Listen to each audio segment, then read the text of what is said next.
இந்த ஆராதனை வேலையை தேவனுடைய கரத்தில் ஒப்படைத்து நாம் ஜெபம் செய்வோம். நீங்கள் நல்ல ஆண்டவரே, இந்த நல்ல ஆராதனை வேலைக்காக ஸ்தோத்திரிக்கிறோம். தேவரீர், நீரே வழியும் சத்தியமும் ஜீவனுமாக இருக்கிறீர். உம்முடைய ஜீவனிலே ஆண்டவரே, எங்களுக்கும் ஆண்டவரே பங்களித்தீரே, பங்கு கொள்வதற்கு ஆண்டவரே நீ உதவி செய்தீரே. ஆண்டவரே, அதற்காக நன்றி செலுத்துகிறோம். ஆண்டவரே, இந்த வேளையும் கூட அந்த ஜீவனிலே ஆண்டவரே பங்கு பெற வந்திருக்கிற எங்களுக்கு ஆண்டவரே, உங்களுடைய வார்த்தையை ஆண்டவரே எங்களுக்கு ஜீவனாய் ஆண்டவரே பகிர்ந்தளிக்க முடியாது ஜெபிக்கிறோம். எங்களோடு இணைந்திருக்கிற ஒவ்வொரு ஆண்டவரே, எங்களுடைய ஐக்கியத்தில் உள்ள ஒவ்வொரு குடும்பங்களையும் ஆண்டவரே நீர் ஆசீர்வதித்து உங்களுடைய வார்த்தையை ஆண்டவரே அனுப்பி அவர்களே ஆண்டவரே ஜீவன் உண்டாயிருக்க முடியாய் ஆண்டவரே இந்த வேலையை உம்மிடத்தில் ஒப்படைக்கிறோம். ஆண்டவரே, எங்கள் மத்தியில் எழுந்தருளும். ஆண்டவரே, முழுமையாய் நீர் ஆண்டு கொள்ளும். இந்த காலத்துக்கு ஏற்ற வார்த்தையை எங்களுக்கு தந்து ஆண்டவரே எங்களை சபையாய் குடும்பங்களாய் இணைத்து கட்டும்படியாய் ஜெபிக்கிறோம். இயேசுவின் நாமத்தில் பிதாவே, ஆமென். ஹல்லேலூயா. நாம் அனைவரும் உற்சாகமாய்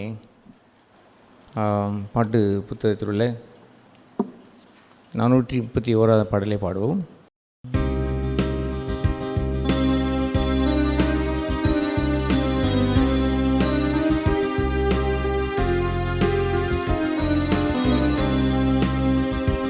தேவன்பின் ஜீவியமே, தெய்வதாசரு கவசியமே, தேவன்பின் ஜீவியமே, தெய்வதாசரு கவசியமே, ஒருவரில் ஒருவர் அன்புடன் இருந்தால் உலகம் என்னை எடுத்தே, ஒருவரில் ஒருவர் அன்புடன் இருந்தால் உலகம் எம்மை எடுத்தே, இயேசுவின் சீசர்கள் இவர்கள் என்றேமே, இயேசுவின் சீசர்கள் இவர்கள் என்றேமே, சாட்சி பகர்ந்திடுமே, நல் சாட்சி பகர்ந்திடுமே, தெய்வன்பின் ஜீவியமே, தெய்வதாசர் கவசியமே, அன்புக்கு மாறாய் மனமதில் எழும்பும் வம்புகளை ஒழித்தே, அன்புக்கு மாறாய் மனமதில் எழும்பும் வம்புகளை ஒழித்தே, தேவன் அன்பாக இருப்பதினாலே, தேவன் அன்பாக இருப்பதினாலே அன்பினால் நிறைந்திடுவோம், தெய்வன்பினால் நிறைந்திடுவோம், தெய்வன்பின் ஜீவியமே, தெய்வதாசரு கவசியமே, பாசமாயமையும் நேசித்தாரேசு ஜீவனையே ஈந்தே,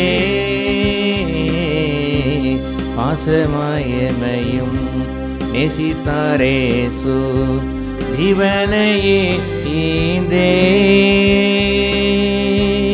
நாமுமே அது போல் ஒருவரில் ஒருவர், நாமுமே அது போல் ஒருவரில் ஒருவர் நேசமாய் வாழ்ந்திடுவோம், நல் நேசமாய் வாழ்ந்திடுவோம், தெய்வன்பின் ஜீவியமே, தெய்வதாசரு கவசியமே,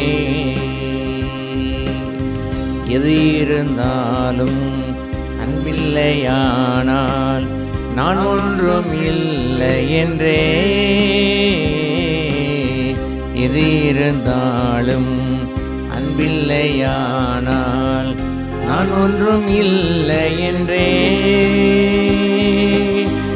அப்போஸ்தலன்தான் உறுதியாய் உரைத்தே, அப்போஸ்தலன்தான் உறுதியாய் உரைத்தே போதனை புரிந்தாரே, நல் போதனை புரிந்தாரே. தெய்வன்பின் ஜீவியமே தெய்வதாசரு அவசியமே. ஹல்லேலூயா. தேவனுடைய அன்பை கொண்டாட வேண்டிய ஒரு முக்கியமான ஒரு காலம் இது. அது ஏனென்றால் இந்த முழு உலகத்தையும் ஆட்கொண்டிருக்கிற ஒரு சிறிய ஒரு வைரஸ் நோய், ஒரு வைரஸ் என்னுடைய தாக்குதல் மறைமுகமாய் ஒரு தெய்வன் தன்னுடைய ஒரே பேரான குமாரனை தந்தரளி இவ்வளவாய் உலகத்தில் அன்பு கூர்ந்தார் என்பதுடைய இந்த தெய்வ சிநேகத்திற்கு பதிலாய் இந்த உலகத்தை தாக்கியிருக்கிற ஒரு சிறு ஒரு வைரஸ். ஒருவர் விட்டு விளையிருங்கள், தூரமாய் நில்லுங்கள், தொடாதிருங்கள், ஒரே வீட்டிலே யாருக்கா வந்து விட்டதென்றால் அவரை தனிமைப்படுத்துங்கள் என்றெல்லாம் வருகின்ற ஒரு பின்னால் இருக்கக்கூடிய ஒரு செய்தி என்னவென்றால், கொரோனாவினால் செத்தவர்கள் எத்தனை பேர் என்பதெல்லாம் காரியம் ஒன்றும் இல்லை. பெரிய இழப்பு என்னவென்றால், தெய்வம் இந்த பூமியிலே இந்த உலகத்திற்கு வந்து நம்முடைய அன்பை விளங்க செய்தாரே, அந்த அன்பிற்கு ஒரு ரகசியமான சேதம் உண்டானதை போல் தோன்றுகிறது. தனித்து நிற்பதை போல், தள்ளி நிற்பதை போல், ஒருவரே தொடாதன்கள் என்பதை போல் என்றெல்லாம் இருக்கக்கூடிய இந்த காலத்தில் we have to celebrate the love of God. தெய்வ அன்பை நாம் போற்றி நாம் புகழ வேண்டும், அதை நாம் கொண்டாட வேண்டும். ஹல்லேலூயா. பாசம் மறைந்த இந்த நாட்களிலே கணவன் மனைவிக்கு யாரோ ஒருவருக்கு கொரோனா வந்தாலும் கூட தள்ளி நிற்க வேண்டும், பிரிந்து வாழ வேண்டும். பாசம் என்பதெல்லாம் இருப்பதில்லை, அவளை தொடக்கூடாது என்று தள்ளி வைத்து வாழுவதைப் போல் இருக்கக்கூடிய இந்த கொடிய காலத்தில் நாமும் பாசமாய் நேசித்து அவருக்கு ஒருவரோடு நேசிக்கிற நேசத்தை இம்மி அளவும் இழந்து விடக்கூடாது. அதை நாம் இழந்து விடக்கூடாது. ஒருவேளை நாம் கொரோனா இந்த நோயினால் தொற்று நோய் என்பதற்காக நாம் தள்ளி நிற்பது என்பது வேறு. ஆனால் ரகசியமாய் சாத்தானவன் கொடுக்கின்ற அந்த இன்ஜெக்ஷன் என்னவென்றால், செப்பரேட்டிங் த பீப்புள், ஜனங்களை பிரித்து வைத்து வாழுகின்ற ஒரு கொடிய காலம். நாமோ தெய்வ அன்பை நாம் கொண்டாடி மகிழ வேண்டும். அது மூன்றாவது அடி நாம் சேர்ந்து பாடும். பாசமாயமையும் நேசித்தாரேசு ஜீவனையே ஈந்தே, பாசமாயமையும் நேசித்தாரேசு ஜீவனையே ஈந்தே, நாமுமே அது போல் ஒருவரில் ஒருவர், நாமுமே அது போல் ஒருவரில் ஒருவர் நேசமாய் வாழ்ந்திடுவோம், நல் நேசமாய் வாழ்ந்திடுவோம். தெய்வன்பின் ஜீவியமே தெய்வதாசரு அவசியமே, தெய்வன்பின் ஜீவியமே தெய்வதாசரு அவசியமே.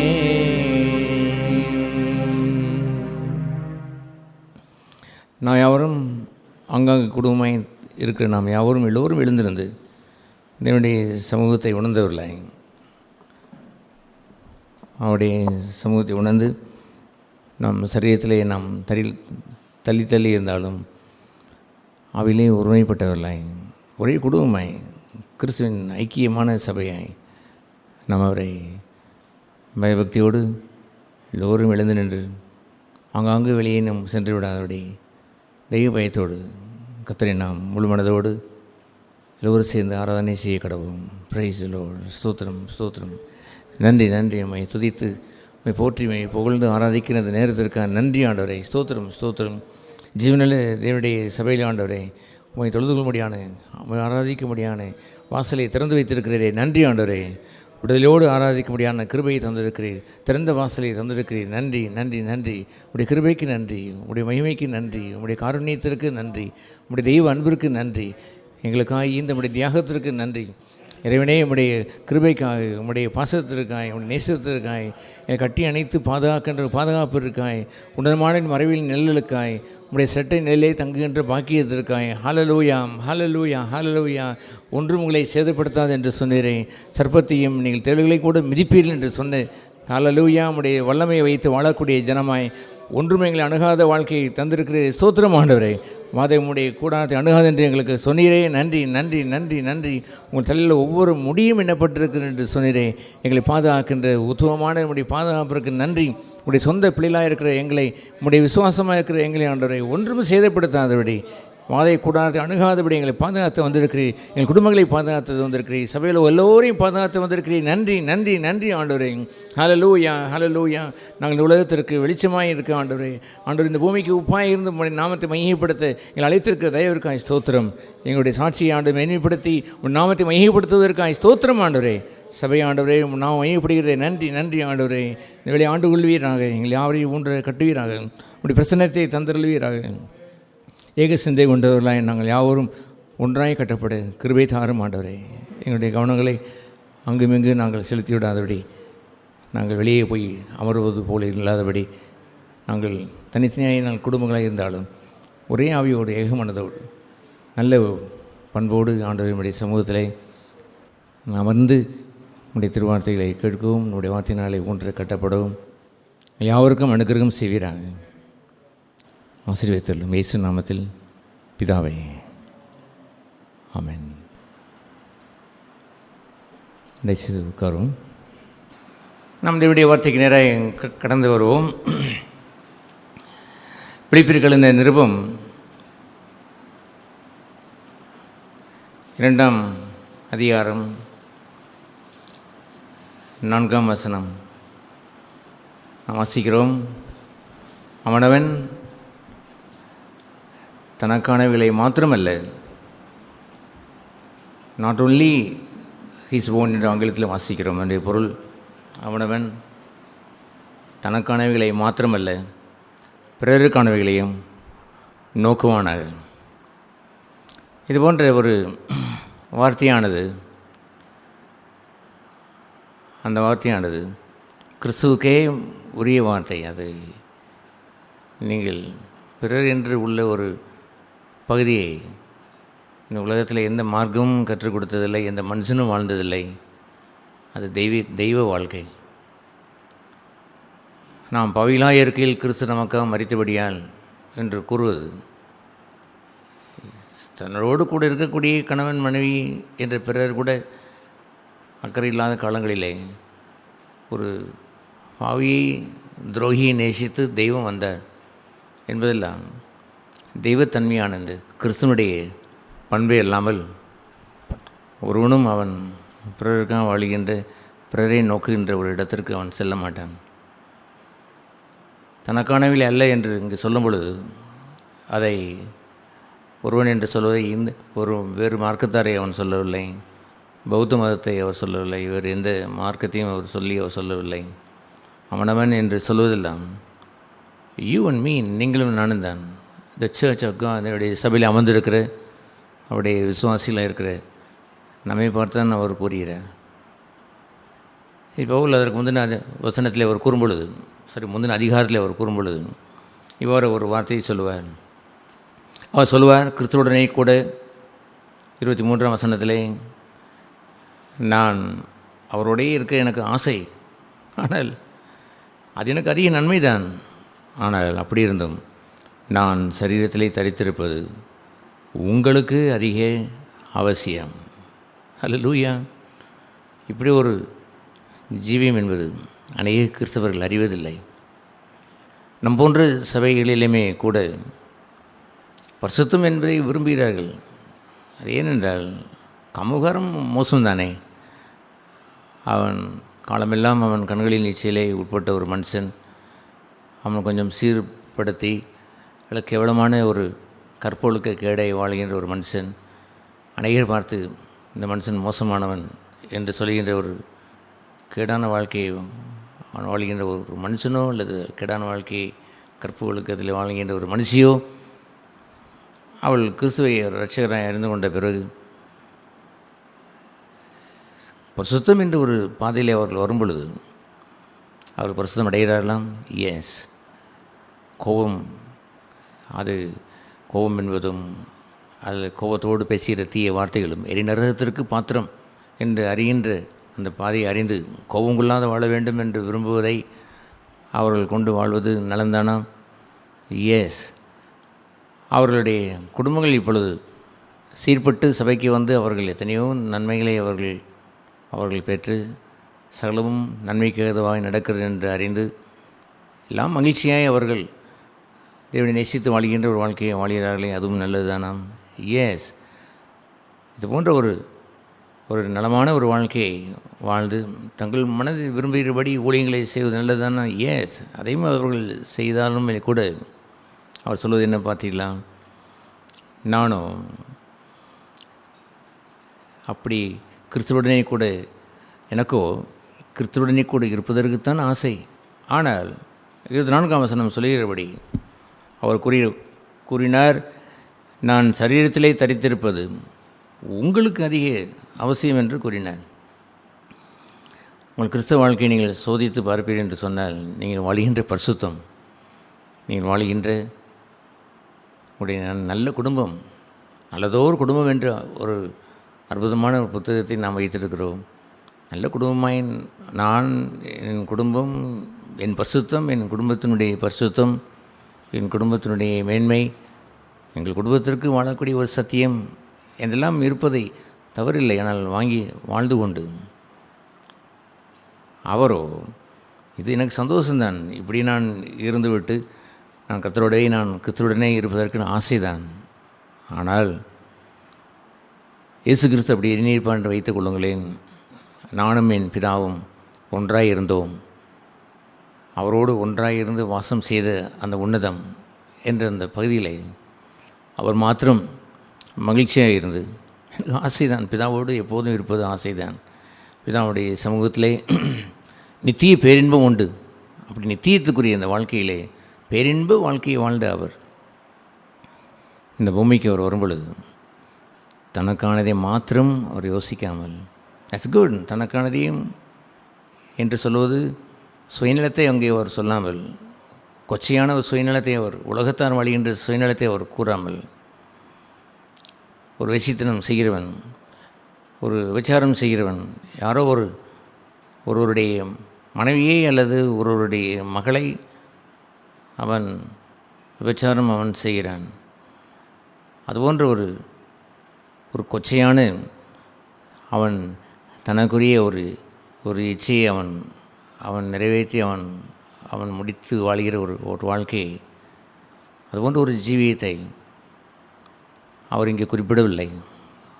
அவன் தனக்கானதை வாழ்கிறான் என்று சொல்கிற அந்த கேவலமான வாழ்க்கையை, அந்த மிருகத்தின் வாழ்க்கையை இங்கே குறிப்பிடவில்லை. நாம் கிறிஸ்தவர்கள், ரட்சிக்கப்பட்டவர்கள், நாம் இப்பொழுது விபச்சாரத்திற்கு விலகி இருக்கிறோம். கண்களின் பார்வையிலே தூய்மையை விரும்பி நாம் பலவந்தம் செய்து நாம் பரலோக ராஜ்யத்தை பற்றிக் கொள்கிறோம். பலவந்தம் செய்கிற எவனும் பரலோக ராஜ்யத்தை பிடித்துக் கொள்கிறான்.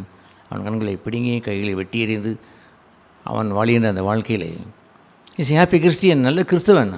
அதைத்தான் அவர் சொல்கிறார். நீங்கள் கிறிஸ்டியன், கிறிஸ்துவலாய் வாழ்கின்ற நீங்கள் கிறிஸ்துவோடு அவரோடு மட்டும் வாழ்ந்து கொண்டு இருப்பதற்கு என்று சொல்வது சந்தோஷம்தான். அந்த இயேசுவோ கிறிஸ்துவனுடைய காரியம் என்று அதை அவர் சொல்லுவார். எப்படி அவர் சொல்லுவார்? அந்த 5ஆம் வசனத்திலே 2:5 வாசிக்கிறோம். கிறிஸ்து இயேசுவிலிருந்த இந்த சிந்தையே உங்களிடத்திலும் இருக்க கிடது. கிறிஸ்து என்ன சிந்தையை வைத்திருந்தார்? பிதாவுடைய சமூகத்தில் நித்திய பேரின்பம் என்று அவர் அப்படியே இருந்து விடாமல் நம்மை நேசித்து, பாவிகளை நேசித்து கிறிஸ்து இந்த உலகத்திற்கு வந்தாரே, அதற்கு பேய்தான் கிறிஸ்துவின் சிந்தை. அநேக கிறிஸ்தவர்கள் அறிவதில்லை. ஏன் நம் போன்ற சபைகளிலுமே கூட அநேகர் அறிவதில்லை. அவர்கள் கிறிஸ்துவோடு சந்தோஷமாய் இருந்து அவர்கள் ஆசையோடு வாழ்கின்ற வாழ்க்கை நல்லது தானே? நல்லது தானே, தட்ஸ் ஓகே, அது ஒன்றும் தவறில்லை. ஆனால் மேன்மை என்னவென்று சொன்னார், அவன் தனக்கானதை மாத்திரம் தேடாமல் பிறருக்கானவைகளையும் தேட கடவன். பிறர் என்று எண்ணுகின்ற அந்த எண்ணம் வருகிறதே, அதுபோன்ற ஒரு எண்ணம் சாதாரணமான உலகத்தில் உள்ள காட்டுகின்ற வெளியுள்ள அன்பு என்று சொல்லுகின்ற உங்களுக்கு ஏதோ ஒரு பண உதவி செய்கின்ற அல்லது ஏதோ ஆஸ்பத்திரி செலவுக்கு கொஞ்சம் ரூபாய் கொடுக்குற இது போன்ற ஏதாவது ஒன்று வெளிப்புறமான இந்த காரியம் மாத்திரமல்ல, அதற்கு சோசியல் சர்வீஸ் உள்ளவர்கள் அனைவரும் செய்து அதை சாதித்து விடுகிறார்கள். அதை ஒரு நேர்த்தியாக செய்கிறோம் என்று அவர் சொல்கிறார்கள். இன்னும் அதை விட மேலாய் கிறிஸ்து கேம் டவுன், அவர் வந்தார். தன்னை அவர் பிறருக்காகவே வாழ்வதற்கென்றே அவர் அர்ப்பணித்தார். சாதாரணமான பொருட்களை கொடுப்பதற்காக அல்ல. ஒரு சமயத்தில் இயேசு உயிர்த்தெழுந்த பிறகு அவருடைய சீசர்கள் பொண்ணும் வெளியும் எங்களிடத்தில் இல்லை என்று தான் சொன்னார்கள். நாங்கள் சோசியல் சர்வீஸ் செய்யவில்லை. நாங்கள் ஆர்டினரி மேன், சாதாரண மனுஷர்கள். பட் we have ஹீலிங், எங்களிடத்தில் சுகம் உண்டு. we give you the healing, உனக்கு சுகத்தை நான் கொடுக்கிறேன் என்று எழுந்து நட என்று சொல்லி ஒரு செப்பானி அவன் எலும்புகளெல்லாம் சமயம் பண்ண வேண்டுமென்றால் பல லட்சம் ஆகும். ஆனால் அதற்கு நிகருக்கும் மேலாக சுகத்தை கொண்டு வந்து அவர் கொடுத்து விட்டாரே. Something more than the material things, பொருளை விட மேலான ஒன்றை கொடுப்பது, அதற்கு பேர் தான் ஜீவன். அவர் சொன்னார், நான் என் ஆடுகளுக்கு ஜீவனை தருகிறேன், அந்த ஜீவன் பரிபூர்ணப்படவும் விரும்புகிறேன் என்று அவர் சொன்னாரே. அதுபோன்று அவர் நித்திய ஜீவனையும் தந்தார். அந்த ஜீவனை பரிபூர்ணப்படவும் அவர் விரும்பினார். இவ்வாறாகவே இந்த உலகத்தில் அவர் வாழ்ந்த காலங்களிலெல்லாம் யாருக்கும் பொன்னும் பொருளும் கொடுத்ததே இல்லை. ஒரு முறை கூட கொடுத்ததில்லை. எத்தனை பேர் பசியாக இருந்தாலும் கூட அந்த நேரத்தில் கூட 200 வெள்ளிப்பணம் ஆகும் என்று எண்ணின பொழுது கூட இந்தாங்கள் வைத்துக் கொள்ளுங்கள் பணம் என்று அவர் கொடுத்ததே இல்லை. அப்படி கொடுத்திருந்தால் அவர் பின்னால் இன்னும் பல கூட்டம் கூடியிருந்திருக்கும். அதை அவர் செய்யவே இல்லை. உங்களுக்கு என்ன இருக்கிறதை கொடுங்கள், ஆசீர்வதித்து அதை வானத்தை அண்ணாந்து பார்த்து ஆசீர்வதித்து தான் அதை கொடுத்தாரே அல்லாமல் பொன்னையும் பொருளையும் அவர் கொடுக்கவில்லை. அவர் கொடுத்ததெல்லாம் வானத்தில் இந்த ஆசீர்வாதத்தை கொண்டு வந்து மனதுருக்கத்தை அவர்களுக்கு சேர்த்து வைத்து கொடுத்த.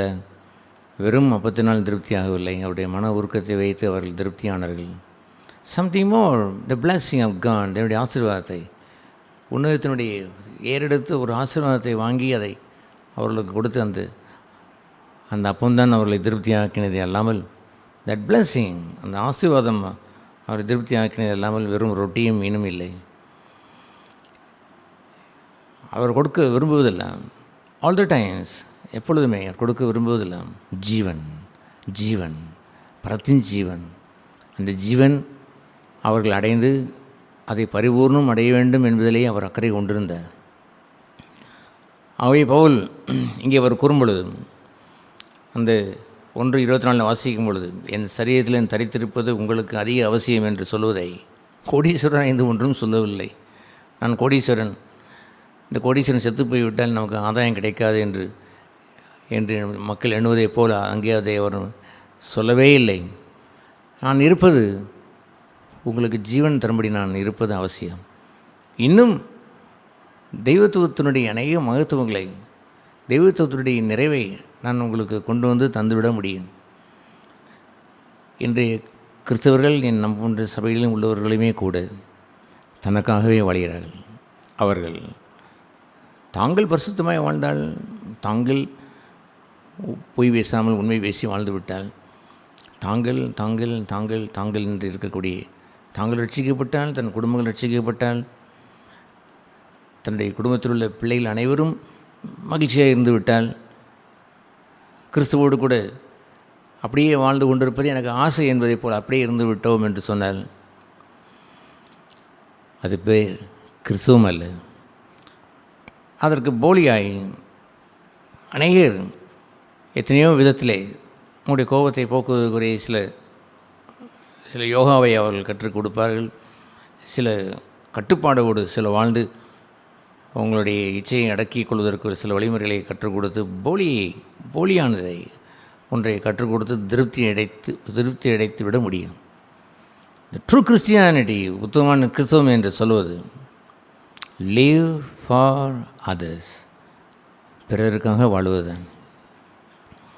ஆகவே அதை அவர் கூறும் பொழுது பிலிப்பியர் 2ஆம் அதிகாரத்தில் இந்த 1ஆம் வசனத்திலே, கிறிஸ்துவுக்குள்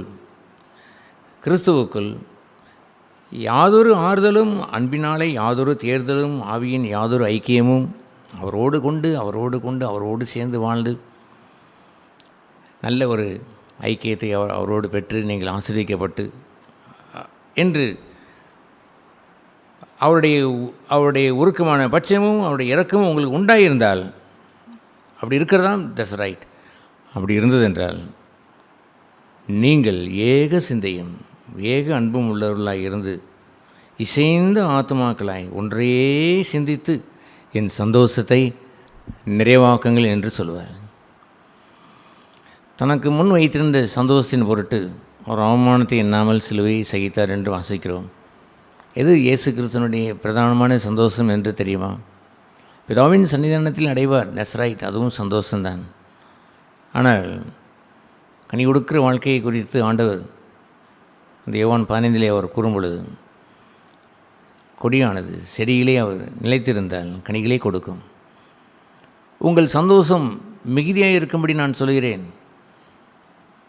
நீங்கள் நான் பிதாவிடத்தில் கட்டளை பெற்று ஒருவரை ஒருவர் அன்பு கூர்ந்ததே போலவே நீங்களும் கட்டளை பெற்று ஒருவரை ஒரு அன்பு கூர்ந்தால் உங்கள் சந்தோஷம் நிறைவாக இருக்கும்.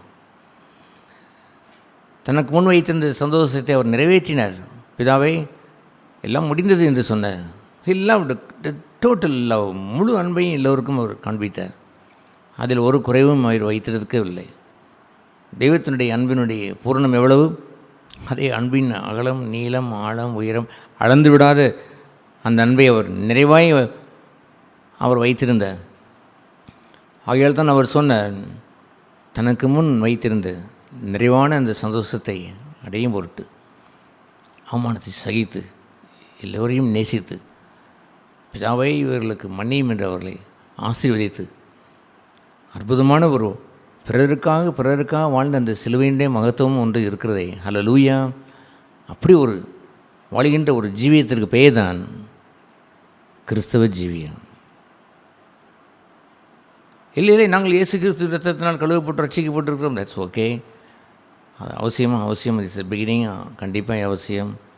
நாங்கள் ஞானஸ்நானம் எடுத்திருக்கிறோம், எஸ் வெரி குட். அபிஷேகம் பெற்றிருக்கிறோம், தட்ஸ் வெரி குட், அதுவும் நல்லது தான். ஊழியம் கூட செய்கிறோம், தட்ஸ் ஆல்சோ குட். என் நாமத்தினாலே நீங்கள் போய் புறப்பட்டு சென்று நீங்கள் ஆண்டவர் எங்கும் சென்று ஊழியம் செய்யலாம் என்று அவர் குறிப்பிட்டார், தட்ஸ் ரைட். ஆனால் அதோடு நீங்கள் நின்று விட்டீர்கள் என்று நீங்கள் சொன்னால் அது ஒருவன் தனக்கானதை மாத்திரமே தேடினான் என்று போய்விடும். எனவே என் பிதா நோக்கம் என்னவென்று சொன்னால், என் பிதாவின் தோட்டத்தில் உள்ளவர்களை அவர் எப்படி அவர் திராட்சை தோட்டத்தை அவர் வைத்திருக்கிறார் என்றால், நீங்கள் கனிகளை கொடுத்தீர்கள், ஆனால் மிகுந்த கனிகளை கொடுக்கும்படி பிதாவானவர் கற்பனையை கொடுக்கிறார். அவர் தோட்டத்தை அந்த செடியை சுத்தம் செய்கிறார், கற்பனைகளை வழங்குகிறார். ஒரே கற்பனை கடைசியாக நான் சொல்கிறேன் கேளுங்கள் என்று அந்த யோவான் 15ஆம் அதிகாரத்தில் அவர் கூறும் பொழுது, நான் பிதாவுடைய கற்பனையை கேட்டு ஒருவர் நேசித்ததைப் போலவே நீங்களும் ஒருவர் நேசித்தால் உங்களுடைய சந்தோஷம் நிறைவாய் மாறிவிடும், மிகுதியான சந்தோஷமாய் மாறிவிடும்.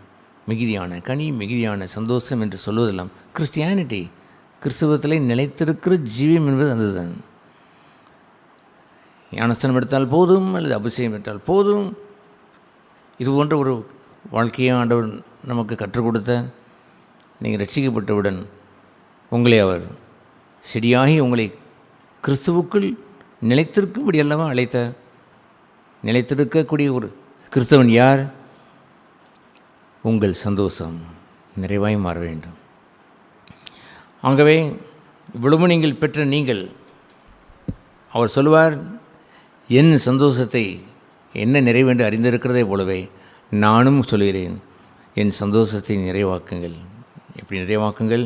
ஒன்றையும் வாதினாலாவது வீண் பெருமையினாலாவது செய்யாமல் மனத்தாழ்மையினாலே ஒருவரே ஒருவர் தங்களிலும் மேன்மையாக எண்ண கடவர்கள் என்று ஹி பிகின்ஸ் தேர், அங்கே ஆரம்பிக்கிறார்.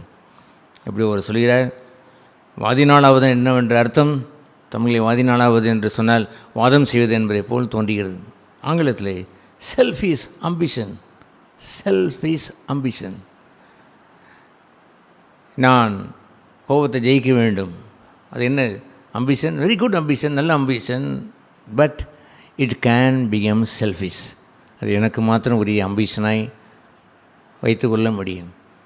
பாலிய மோகத்திலிருந்து முற்றிலும் ஜெயம் பெற்ற ஒரு வாழ்க்கை, it's okay, it's very good. But it also can become a selfish ambition.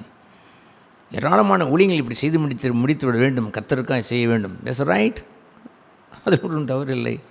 என் உள்ளத்தில் அப்படிப்பட்ட ஒரு இயக்கத்தை ஏராளம் வைத்திருக்கிறேன். ஆனால் அதுவும் கூட இட் கேன் பிகம் அது பிறர் என்ற ஒரு நோக்கத்தை வைத்து இல்லாவிட்டால் செல்ஃபிஷ் அம்பிஷனாய் அது மாறிவிடும். அது செல்ஃபிஷ் என்று தனக்கென்று வந்துவிட்டால் அதோடு சேர்த்து சும்மா விடாது, வீண் பெருமையும் சேர்ந்து வந்துவிடும்.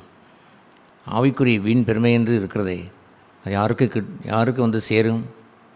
கொரோனா நோய் ஒட்டுவதை போல் யாருக்கு வந்து சேரும் என்று சொன்னால், மோசமான அந்த மரண நோய் யாருக்கு வந்து சேரும் என்றால் செல்ஃபிஷ் அம்பிஷன். எனக்காக ஒரு பரிசுத்தம், எனக்காக நான் கோபமடையாமல் வாழ்வது. கோபமடைவது கஷ்டம்தானே. எதிர் வீட்டுக்காரன்லாம் என்னடா இப்படி முன்கோபி என்று சொல்கிறான், நான் இப்பொழுது மாறி வந்திருக்கிறேன்.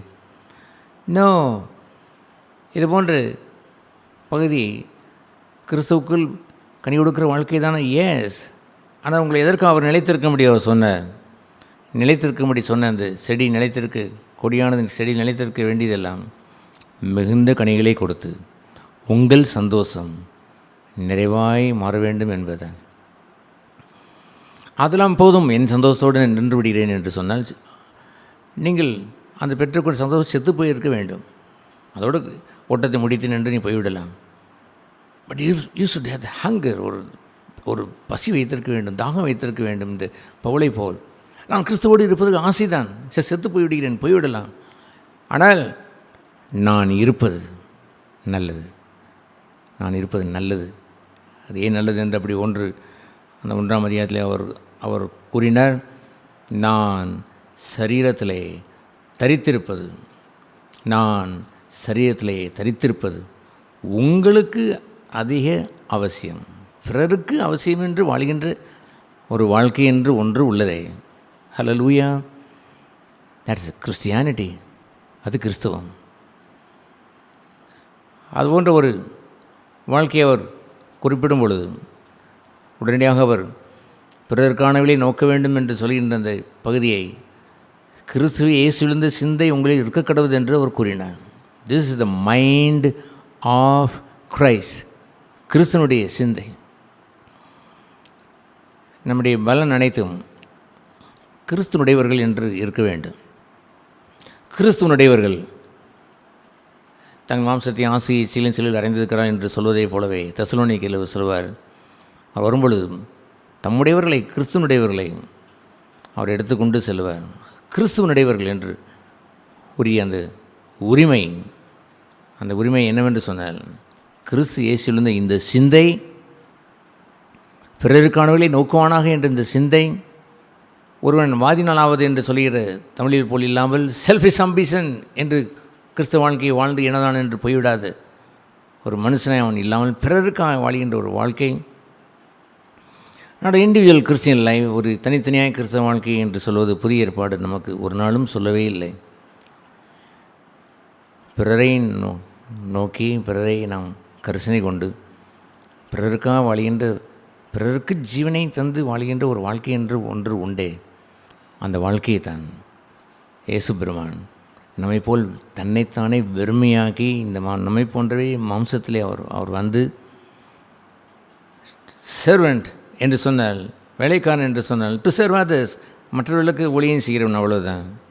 நாட் டு சர்வ் ஹிம்செல்ஃப், தன்னைத்தானே ஊழியம் செய்து கொள்வதல்ல. ஏசு அப்படியோ அவர் சொன்னான், நான் ஊழியம் கொல்ல அல்ல, எவன் எனக்கு என்ன செய்வான் என்று எதிர்பார்ப்பு இல்லை. எனக்கு யார் ஊழியம் செய்ய வேண்டும் என்று நான் எதிர்பார்த்தது இல்லை. என்னத்தை கொடுத்திருக்க வேண்டும் என்று நான் யோசிப்பதும் இல்லை. இப்படி செய்திருக்கலாமே, அப்படி செய்திருக்கலாமே என்று எண்ணுகின்ற எண்ணமெல்லாம் செல்ஃபிஷ் அம்பிஷன் உள்ளவர்களுக்கு வேண்டுமானால் இருக்கலாம். பிறரை காணவில்லை நோக்கின்றவன் ஜென்மத்திற்கு அவன் தனக்கானவில்லை அவன் தேட மாட்டான். He would be a servant, slave. அவன் அடிமையாக இருப்பான். All the times look to serve them. அவர்களுக்கு எப்போதுமே அவர் சர்வீஸ் பண்ணுவதிலேயே காத்திருப்பான். இயேசு பூமியில் இருந்த பொழுதும் தன்னுடைய சீசர்களிடத்திலே அவர் கொடுத்து அவரை அந்த சர்வீஸை அவர் கொடுத்தார். உயிர்த்தெழுந்த பிறகும் தன்னுடைய சீசர்களுக்கு வந்து அவர் அப்பத்தையும் மீனையும் சுட்டு தணலில் வைத்து அவர்களுக்கு சர்வ் பண்ணினார். அவர் கூறினார், நான் உங்களிடத்தில் ஐ வாஸ் எ சர்வெண்ட். மேஜையில் இருப்பவனும் அல்லது பணிவிடை செய்கிறவனும் யார் பெரியவன்? மேஜையில் இருப்பவன் தான் பெரியவன். நான் யாராக இருந்தேன் என்று தெரியுமா? இந்த உலகம் எப்பொழுதுமே டிமாண்ட் பண்ணிக்கிறது, கொண்டு வா, இதை கொண்டு வா, அதை எனக்கு செய். அதை எனக்கு கொடுக்கவில்லை. சில ஹோட்டலில் வருகின்ற தகராறை பார்த்தால் பயங்கரமாக இருக்கும். ஆர்டர் பண்ணி 5 நிமிடம் ஆயிடுச்சேயா, வரவில்லை என்று கேட்பான். 5 நிமிடத்தில் வரவில்லை என்று கேட்கக்கூடியவன் சர்வராக கேட்பான். மேஜையில் இருப்பவன் கேட்பான், எனக்கு வரவில்லை என்று கேட்கிறவன், இது கொடுக்கவில்லை என்று ஆத்திரமடைகிறவன். ஏன் சார் இவ்வளோ லேட்டானது என்று கேட்பது ஒன்றும் தவறில்லை. ஆனால் ஆங்க்ரி, கோபமடைகிறார்கள். The demand. ஒரு ரியல் சர்வன் என்ன சொல்வது, okay sir, okay sir, sorry sorry sorry, நான் இதை கொண்டு வந்துடுறீங்க சார் என்றவன் ஓடுவான். அதுபோன்று சர்வர் சர்வர் அங்கே இருக்கிற ஒரு சர்வர் காலையிலேருந்து மாலை வரைக்கும் நீங்கள் பார்த்தாலும் இஸ் எ சர்வர். அடுத்த டியூட்டி ஆரம்பித்தாலும் சர்வர். அவன் வேலைக்காரன், அடிமை. பிறருக்கு ஊழியம் செய்வதே அல்லாமல் அவனுக்கு வேறொரு பணி என்று இல்லை. இயேசு தன் சீசர்களுக்கு ஒரு முறை அவர் மத்தையில் நாம் வாசிக்கிறோம் கூறினார், your all servants and brethren, என்னுடைய சகோதரர்கள். ஹல்லேலூயா. நீங்கள் எல்லோரும் ஊழியக்காரர்கள், வேலைக்காரர்கள். அண்ட் ஆல்சோ மை பிரதர், என்னுடைய சகோதரர்கள். ஹல்லேலூயா. கிறிஸ்து மூத்த மகனாய் மூத்த சகோதரனாய் அவர் இருக்க நாம் இளைய சகோதரர்களாய் நீங்கள் மாற வேண்டும் என்றால், அஸ் அ கிறிஸ்டியன், கிறிஸ்தவனாக இருந்தால் நோ டிமாண்ட் என்று வாழ்க்கையில் இருப்பது இல்லை. மேஜையில் அமர்ந்து கொண்டு ஆர்டர் பண்ணி கொண்டு வா என்று கேட்பதில்லை. அவன் ஆல் த டைம் சர்விங், பிறருக்கு பிறருக்கு பிறருக்கு ஒளியும் செய்வான். ஒரு வீட்டில் அவன் இருந்தால் he would be all the time serving.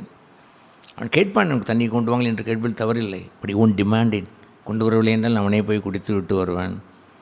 பிறருக்கு கொடுக்கலாமா என்று யோசிப்பான். சதா அதைத்தான் செய்து கொண்டிருப்பான். தனக்குரியதை ஒருவேளை கேட்டாலுமே கூட டிமாண்ட் அங்கே இருப்பதில்லை. அந்த டிமாண்ட் எல்லாம் மேஜையில் அமர்ந்திருப்பவர்களுக்கு தான் உண்டு. பிறருக்கானவைகளை செய்வதற்கு அவர் he became a servant, slave. ஒன்றையும் எதிர்பார்க்காத அடிமை. அடிமையின் ரூபம் என்று சொல்வதற்கும் வேலைக்காரர்களுக்கும் வித்தியாசம் உண்டு என்று சகரியா போனன் சொல்லுவார். வேலைக்காரன் கூலி எதிர்பார்ப்பான், அடிமைக்கு ஒரு கூலியும் இல்லை. என் கடன் பணி செய்து கிடப்பதே என்றவன் என்று கொண்டு இருப்பான். அதுபோன்ற பகுதி ஆண்டவர் அங்கே பவுல் அங்கே அவர் குறிப்பிட்டு அவர் அடிமையின் ரூபம் எடுத்து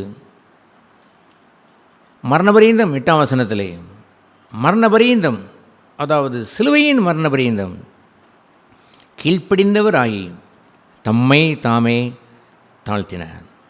அவர் கீழ்ப்படிந்தவராகி தம்மை தாமே தாழ்த்தினார். அப்படி தாழ்த்தியவர் யார்? த சன் ஆஃப் காட், தேவனுடைய குமாரன். சிலுவை என்று அங்கே ஏன் குறிப்பிடப்பட்டிருக்கிறது?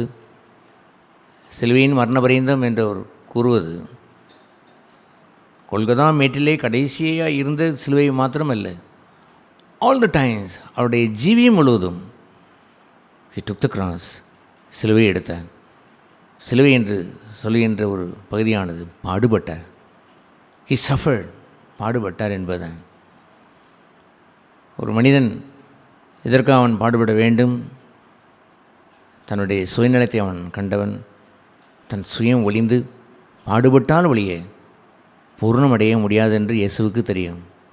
ஆகையால் தான் அவர் தன்னை தானே வெறுத்து, செல்ஃபிஷ்னஸை வெறுத்து, சுயநலத்தை வெறுத்து, ஒருவன் டினை ஹிம்செல்ஃப் என்று வரும்பொழுது அவன் அர்த்தம் என்ன? எனக்கானதை தேடுகின்ற செல்ஃபிஷ் அம்பிஷனை வெறுத்து, தன்னை தானே வெறுத்து தான் என்று இருக்கக்கூடிய அந்த ஒரு மனுஷன் அவன் தன்னை வெறுத்து சிலுவை எடுத்து அவன் பாடுபட்டு, எதற்கு சிலுவை?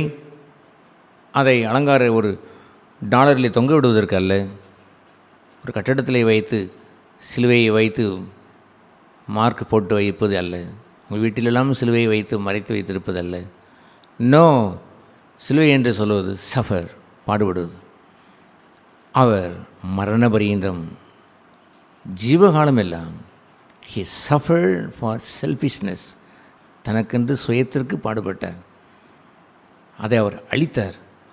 he took the cross. அநேகம் பாடுகள் நேரங்களில் எல்லாம் தனக்கென்று தெரிகின்ற பகுதியை கண்டார். ஒரு மனுஷன் தன்னுடைய ஜீவியத்திலே அது போன்ற ஒரு சுயத்தை அறிகின்ற இடமெல்லாம், சுயத்தை காலி பண்ணுகின்ற சில அறைகின்ற ஒரு நேரமெல்லாம் he suffer, அவன் பாடுபடுகிறான்.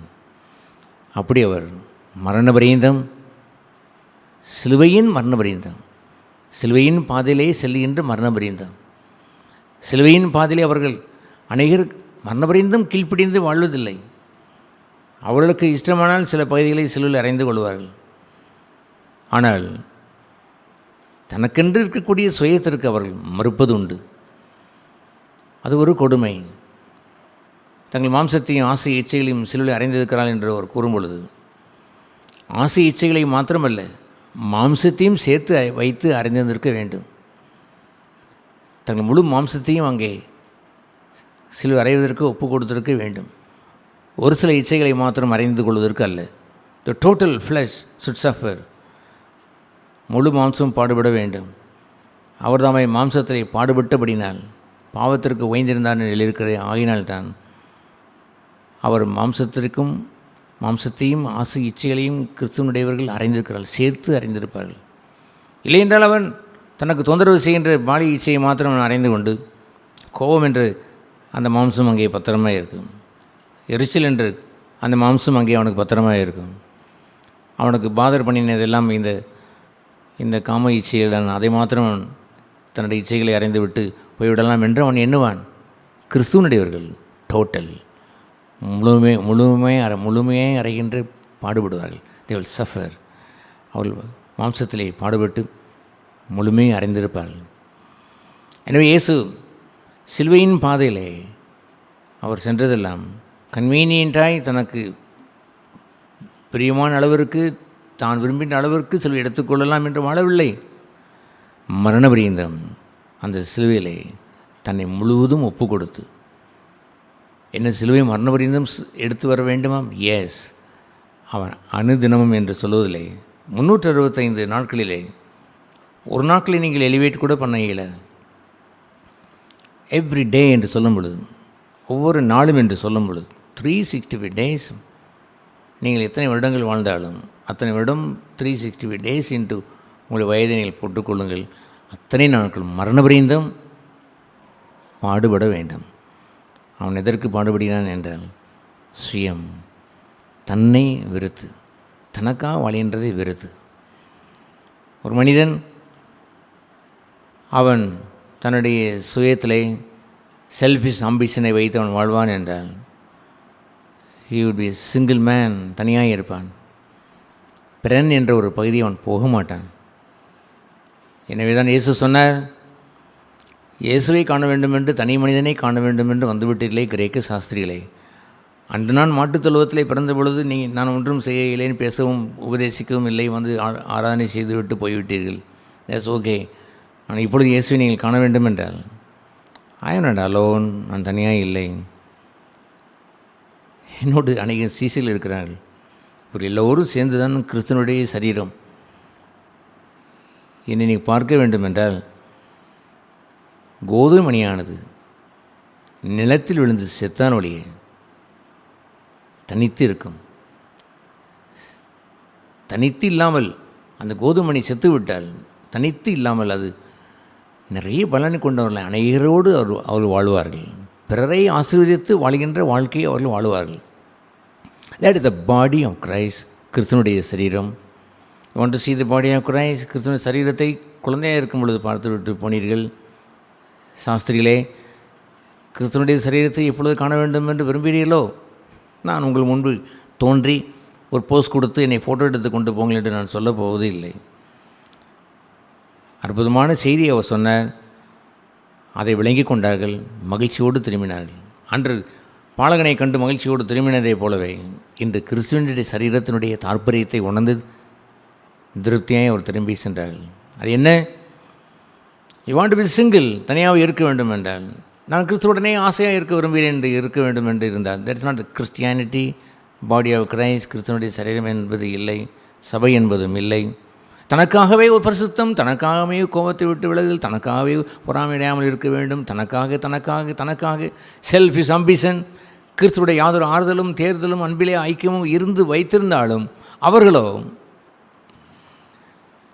அப்படி இருந்தது உண்டானால் நீங்கள் செய்ய வேண்டியதெல்லாம் இனிமேல் ஒன்றையும் செல்ஃபிஷ் அம்பிஷனாக இல்லாமல் பிறருக்கானவிலை தேட வேண்டும் என்பதை அவள் விட்டுவிட்டார்கள். தேர் அலோன். நல்ல சிலரை ஃபோட்டோ போட்டு வைத்து தொங்க விட்டிருப்பதை போல் தேர் அலோன், தனியாக அவங்க நன்றாக இருக்கிறார்கள். But that is not Christianity. கிறிஸ்துவம் அல்ல. கிறிஸ்துவின் சிந்தை இல்லாமல் கிறிஸ்துவம் இல்லை. பிறன் என்ற ஒரு பகுதியை அவன் அடையாமல் அவன் ஒரு நாளும் அவன் பலன் கொடுக்கிற இடத்திற்கு வரமாட்டான். மிகுதியான பலனை அவன் காண மாட்டான். தனித்து இருப்பான். செத்ததே ஆகில் தன் சுயத்திற்கு, தனக்கென்று வாழ்கின்ற வாழ்க்கைக்கு செத்ததே ஆகில் மிகுந்த பலன் தருவான். இந்த கொரோனா நோயிலே இந்த பாடல் பகுதியில் நான் சொன்னதை போல், ஆல் பீப்புள் ஆர் செப்பரேட், தனித்தனியாக தள்ளிடுங்கள் என்று சிங்கிள் லைஃப் வைத்து சத்ரு இதை வைத்து கைகொட்டி சிரிக்கிறான். கிறிஸ்தவனும் இப்படித்தான் இருக்கட்டும் என்று அவன் விரும்புகிறான். அது ஒரு தாற்பயம். நான் பொதுவான இந்த மருந்து வகைகளுக்கு நான் சொல்லவில்லை. அப்படி ஒரு தாற்பயத்தை அவன் எவ்வளவு மகிழ்ச்சி அடைகிறான். அவன் நோக்கம் என்ன? தனித்து இருக்க வேண்டும். நல்ல கிறிஸ்துவனாக இருக்கட்டும். கிறிஸ்துவுடனே இருப்பதற்கு ஆசை. உனக்கு என்ன ஆசை? கிறிஸ்துவுடனே இருப்பதற்கு ஆசை. தட்ஸ் ஓகே, அதை விட்டுவிடு, அப்படியே வைத்துக்கொள். ஆனால் பவுல் கூறுவதை போல் அப்படி இருந்தும், தட்ஸ் ஓகே, அப்படி இருந்தும் அந்த 24ஆம் வசனத்தில் 1:24, நான் சரீரத்திலே தரித்திருப்பது உங்களுக்கு அதிக அவசியம். Hallelujah. Your life become fruitful to others. மற்றவர்களுக்கு கனி கொடுக்கும் வாழ்க்கையாக மாறுகிறது என்று ஒன்று இருக்கிறதே, தட்ஸ் கிறிஸ்டியானிட்டி. அதுதான் கிறிஸ்துவம். எனவே மோசே ஊழியம் செய்த பொழுது அவருடைய ஊழியத்தை குறித்து தேவனுடைய ஆலயத்தில் அவன் எங்கும் உண்மையாக இருந்தான் என்று சொல்வதல்ல. கர்த்தர் ஆலயத்தை எப்படி கட்ட வேண்டும் என்று சொன்னாரோ அதையெல்லாம் அவன் செம்மையாய் கணக்கு வைத்து செம்மையாய் கட்டினான். எத்தனை அவர் நுணுக்கமான பின்ன அளவிலே அவர் கொடுத்து குவாலிட்டி அவர் சொல்லி அப்படியே செய்தான். மோசே அப்படியே செய்தான் என்று சொல்லுகின்ற அந்த பகுதிக்கு அடுத்ததாக நான் பார்க்கிற அந்த ரோமர்கள் நிருபம் எபிரேயர்கள் நிருபம் 2ஆம் அதிகாரத்திலே அப்படி நாம் வாசிக்கிறோம். எபிரேயர் 2ஆம் அதிகாரம் 3ஆம் அதிகாரம் 16ஆம் இல்லை மோசையை குறித்து சொல்லப்பட்ட பகுதி 5ஆம் வசனம். மோசே பணிவிடைக்காரனாய் அவருடைய வீட்டிலே தேவனுடைய வீட்டை கட்டுகிற அந்த பணியிலே அவன் எங்கும் உண்மையில்லைனா இருந்தான். எக்ஸலண்ட். அப்படி அவன் கர்த்தர் சொன்னபடியே செய்கின்ற ஊழியம் என்று ஒன்று இருக்கிறது. That is excellent. உண்மையாக இருப்பது. That's right. ஆனால் இப்பொழுதோ புதிய உடன்படிக்கையிலே வேறு நியூ கவர்னன் நாம் புதிய உடன்படிக்கையிலே நாம் வாழ்கிறோம். புதிய உடன்படிக்கையினுடைய எஜமானாகிய கிறிஸ்து சொல்கின்ற போதகங்களை நாம் கேட்கிறோம். இப்பொழுதோ 6ஆம் வசனத்திலே கிறிஸ்துவோ அவருடைய வீட்டிற்கு மேற்பட்டவரான குமாரனாக உண்மையிலவராய் இருக்கிறார். அவர் கிறிஸ்துவோ தன்னுடைய சொந்த வீட்டிற்கு, அவருடைய வீடு என்று சொல்லும் பொழுது என் பிதாவுடைய வீடு என்று அவர் சொல்லுவார். அப்படி அவர் கிறிஸ்துவனுடைய சரீரத்தை தன் சொந்த வீடாய், தன்னுடைய சொந்த வீடாய் அதை பாவித்து அவர் எங்கும் அவர் உண்மையுள்ளவராய் இருந்தார். எப்படி அவர் உண்மையுள்ளவராய் இருந்தார்? குமாரனாக உண்மையுள்ளவராய் இருந்தார். அதை வைத்துத்தான் அவர் தொடர்ந்து அவர் எழுதுவார். எபிரேயர்கள் நிருபம் 5ஆம் அதிகாரத்திலே அவர் கூறும் பொழுது குமாரனுடைய அந்த உண்மையை எப்படி அவர் சொல்லுவார்? 5:8 வாசிக்கிறோம். அவர் குமாரனாயிருந்தும் பட்ட பாடுகளினாலே கீழ்ப்படிதலை கற்றுக்கொண்டு பூர்ணரானார். தன்னை பின்பற்றியவரின் அனைவருக்கும் இந்த நித்திய இரட்சிப்பை அவர் தந்து அதற்கு அவர் காரணராய் அவர் மாறினார் என்று வாசிக்கிறோமே. அந்த 2ஆம் அதிகாரம் 10ஆம் வசனத்திலே அநேகம் பிள்ளைகள் மகிமைக்குள் அவர் கொண்டு வரும்படி அவரை கிறிஸ்துவை உபத்திரவத்தினாலே பூர்ணமடைந்தார். அந்த 2:10 அப்படி வாசிக்கிறோம். அநேக பிள்ளைகளை, எத்தனை பிள்ளைகள்? அநேகம் பிள்ளைகளை. நாட் ஒன்லி ஹி ஹிம்செல்ஃப், அவர் மாத்திரமல்ல, அவர் அடைந்தார். அவர் அடைந்த அந்த பகுதியை இங்கே குறிப்பிடும் பொழுது அந்த இரட்சிப்பின் அதிபதி உபத்திரவங்களினாலே பூர்ணப்படுத்துகிறது. அவர் பாடுபட்டு மகிமையினாலும் கனத்தினாலும் முடிசூட்டப்பட்டார். ஹல்லேலூயா! மகிமையினாலும் கனத்தினாலும் அவர் முடிசூட்டப்பட்டார் என்பதல்ல அவருடைய மேன்மை. அநேகம் பிள்ளைகளை மகிமைக்குள் கொண்டு வர வேண்டும் என்று அவர் என்ன செய்தார்? உபத்திரவம் அடைந்தார். இரட்சிப்பின் அதிபதி உபத்திரவங்களினாலே பூர்ணப்படுத்தப்பட்டார். எனவே குமாரனாக இருந்து அவர் கற்றுக் கொடுக்கின்ற பாடம் என்னவென்றால், நாம் தேவனுடைய பிள்ளைகளாய் மாத்திரமில்லாமல் இயேசுவைப் போலவே குமாரனாக இருந்து வளர்ச்சியடைந்து நாம் அந்த பூர்ணத்திற்குள் வர வேண்டும் என்றால் குமாரனாக இருந்தும் பட்ட பாடுகளினாலே கீழ்ப்படிதலை அவர் கற்றுக்கொண்டார். அதுபோன்று அநேகருக்காக அவர் பாடுபட்டார் என்று எழுதியிருக்கிறதே. ஹல்லேலூயா! நான் பாடுபடுவதை எப்படி நாம் பார்க்க வேண்டும்? நான் எடுத்து வருகின்ற சிலுவையின் பாடுகள், என்னுடைய மாம்சத்தில் பாடுபடுவது, என் சுயம் அறையப்பட்டு பாடுபடுவது, என் அந்தரங்க ஜீவியத்திலே பாடுன்று ஒன்று இருக்கிறதே. அந்த பாடுகளை இயேசு அடைந்து அவர் உபத்திரவத்தினாலே பூர்ணமடைந்தார். அவர் கனத்தினாலும் மகிமையினாலும் 9ஆம் வசனம் கூறுகிறதை போல் அவர் மரணத்தை பாடுபட்டு உத்தரித்ததினாலே மகிமையினாலும் கனத்தினாலும் முடிசூட்டப்பட்டாரே. அந்த பாடுபட்டு உத்தரித்ததெல்லாம் அநேகம் பிள்ளைகளை கொண்டு வருவதற்குத்தான், நாட் எ சிங்கிள், தனியாய் போவதற்கல்ல. அவர் உயிர் தெழுந்தார் என்று அவர் சொல்லிவிட்டு அவர் போய்விடவில்லை. ஐ வில் கம் அகைன், மீண்டும் வருவேன். எதற்கு நான் மீண்டும் வருவேன்? டு பில்ட் மை சர்ச், என் சபையை கட்டுவதற்காக வருவேன். இன்றும் அழியாத வார்த்தையாக இருப்பது என்னவென்று தெரியுமா? இயேசு சொன்ன வார்த்தை. இயேசு இன்று என்ன செய்கிறார்? பரலோகத்துக்கு போய்விட்டார் என்ற அர்த்தம் நோ. அவர் சொன்னார், I will build my church, கிறிஸ்துவின் சரீரமான சபை என்று எபேசிலே திரும்ப திரும்ப அதை பவுல் எடுத்து கூறுவார். த பாடி ஆஃப் கிரைஸ்ட், அந்த பாடி ஆஃப் சரீரத்தில், கிறிஸ்துவின் சரீரத்தில் நம்முடைய அழைப்பு என்னவென்று தெரியுமா? 2 கொரிந்தியரிலே அவர் கூறுவார். 4ஆம் அதிகாரத்தில் கூறும் பொழுது, மரணம் எங்களிடத்திலேயும் ஜீவன் உங்களுக்கென்றும் கிரியை செய்கிறது.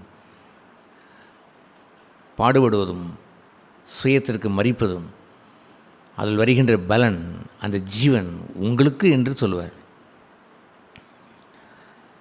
இயேசு பாடுபட்டு மகிமையை தனக்கென்று வைத்திருக்கவில்லை, அதை அநேகரை கொண்டு வருவதற்கு அந்த மகிமையை அவர்களுக்கு கொடுத்த ஜீவனை பிறருக்கு கொடுப்பது என்பது என்னவென்று தெரியுமா? தேவனுடைய வீட்டிலே எங்கும் உண்மையுள்ளவளாய் இருந்து பாடுபட வேண்டும். அந்தரங்கத்திலே அவன் பாடுபட வேண்டும். ஒரு மனுஷன் ஒரு மனைவிக்கு அவன் உண்மையில்லை என்று சொன்னால் அவன் எங்கோ இருந்து அவன் இன்பத்தை அனுபவிக்கிறான் என்று அர்த்தம். ஏதோ பெண்ணோடு வாழ்கிறான், தன்னுடைய ஆசை இச்சைகளை அவன் கேவலமாக இதை பூர்த்தி செய்து கொள்கிறான். அவனை குறித்து என்ன சொல்லலாம்?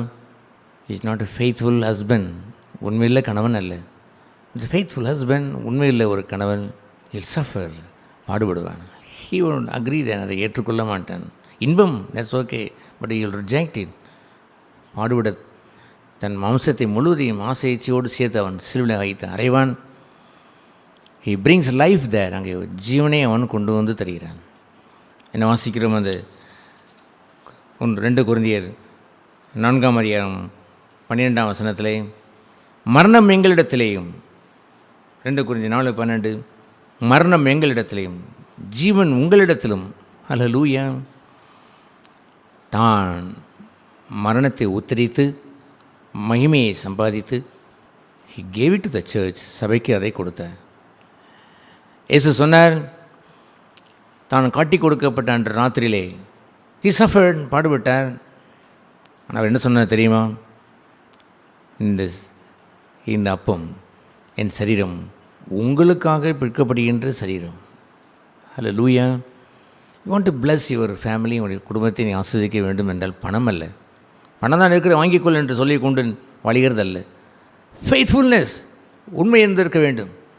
எங்கே உண்மை இருந்திருக்க வேண்டும்? டு சஃபர் சீக்ரெட்லி, அந்தரங்கத்திலே தன்னுடைய சுயத்திற்காக வாழுகின்ற வாழ்க்கையிலே சிலுவை எடுத்திருந்திருக்க வேண்டும். அவன் அந்தரங்கத்தில் பாடுபட்டிருக்க வேண்டும், சுயத்திற்கு பாடுபட்டிருந்திருக்க வேண்டும், மாம்சத்தை ஆசையை சிலுவை அறைவதற்கு அவன் பாடுபட்டிருந்திருக்க வேண்டும், துன்பத்தின் ஊடாய் கடந்து செல்வதற்கு அவன் உண்மையிலவனாய் இருந்து பாடுபட்டு இருந்து தன் சுயத்தை சிதைத்திருந்திருக்க வேண்டும்.